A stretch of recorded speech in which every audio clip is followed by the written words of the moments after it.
Hello, in this jQuery tutorial, I am going to show you how to select based on odd or even. So when I say odd or even, imagine if I was going to add a few extra elements right here. And these have epic classes, and I'll leave this one as it is, that's fine.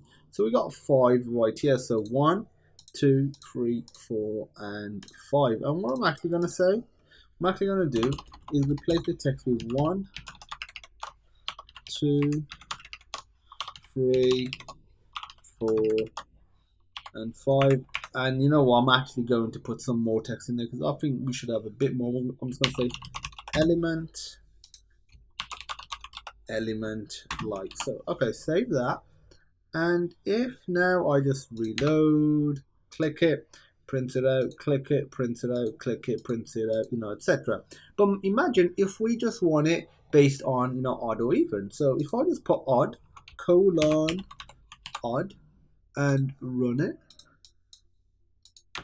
I'll click on the first one. Oh, clicking on the first one and it's not working.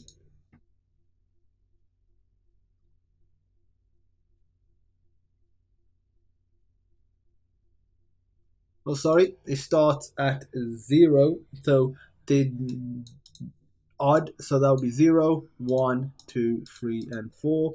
Let me just rename it. I was wondering why. What was going wrong? 2, 3, and 4. So if I reload, click that, it doesn't work. Odd will work on this one. Won't work on this one or on 4, but it works on 3. I think you can guess how to do even. You just replace it with this. And that works now. Element 1 won't work, element 2 will work, element 3 won't work, element 4 will work fine. And you could have multiple selectors, one for even, one for odd.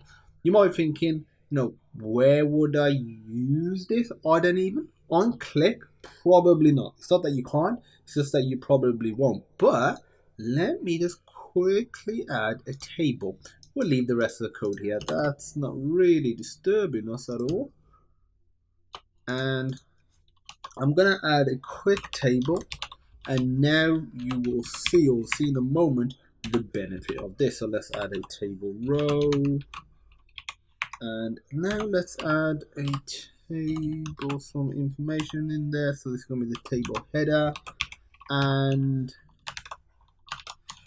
I'm gonna add another table header, and I'm just gonna say superhero franchise. And now, to save a bit of time, let's just copy and paste this. I'll actually get rid of this, so this is empty. Change this to TD for table data. And there we go. And if I just duplicate this a few more times, so 3, 4, 5, including this. Now in here, so for superhero, if I say Batman, and I'll say DC Comics, I'll say Yoda, Star Wars, and let's make it controversial. Thanos is a villain, but he's almost like an anti-hero in the Infinity War movie, I would say. Marvel Comics. And the final one, let's do Little Annie. And that is also Star Wars. Okay, so let's save that, refresh, see what we get. So we get this table right here. We don't really have any, border applied to it. I'm just going to do an inline border just so we can distinguish that it's a table.